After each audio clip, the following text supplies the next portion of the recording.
एक माँ की दुख भरी कहानी। मैं ऑफिस से ज़रूरी मीटिंग के लिए बाहर आया। अभी बाइक को किक मार ही थी कि जूते का सॉल टूट गया। अब ऐसे कैसे मीटिंग अटेंड करता, तो लगा ढूंढने किसी जूता रिपेयर वाले को। अचानक मेरी नज़र सड़क किनारे बैठी बुजुर्ग महिला पर गई, जो कि लगभग 65 साल के आसपास की होगी। लोगों के जूते चप्पल रिपेयर कर रही थी। पहले मुझे कुछ अच्छा नहीं लगा, फिर ज़रूरी मीटिंग का ख्याल आया तो उनके पास पहुंच गया। बातों बातों में मैंने पूछा, माँ जी, आप ऐसा काम क्यों करती हो? वो बोली, बेटा, सब कर्मों का फल है। मैंने पूछा, कर्मों का फल मतलब? वो बोली, बेटा, मैं और मेरे पति शुरू से बेटा चाहते थे, इसलिए हमने 2 बेटियों को कोख में ही मार दिया। उसके बाद 2 बेटे हुए। बड़ी उम्मीदों से उनकी परवरिश की, पढ़ाया लिखाया, उनकी हर छोटी बड़ी इच्छाओं को पूरा किया। धूमधाम से दोनों की शादी की। बस उसके बाद दोनों बदल गए।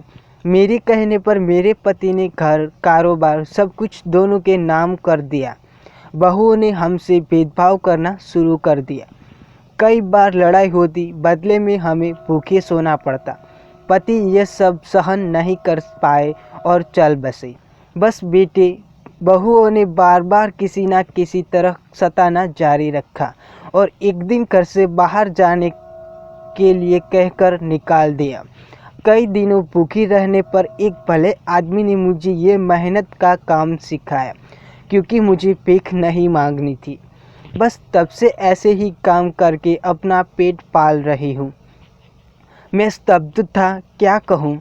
खैर, मेरा जूता तब तक ठीक हो चुका था।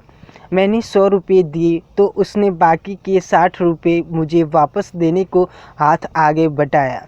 मैंने कहा, रख लीजिए माँ जी, बेटा समझकर कुछ खा लीजिएगा।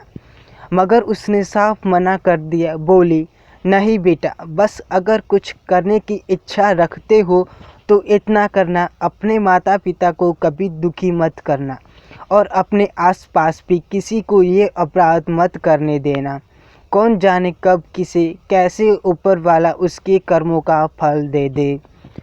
आशा करता हूँ कि आपको ये कहानी पसंद आई होगी। पसंद आई हो तो लाइक, शेयर और सब्सक्राइब जरूर कर लेना और बेल आइकन को भी ऑन रखना, ताकि आपको इसकी नोटिफिकेशन मिलती रहे। स्टोरी सुनने के लिए धन्यवाद।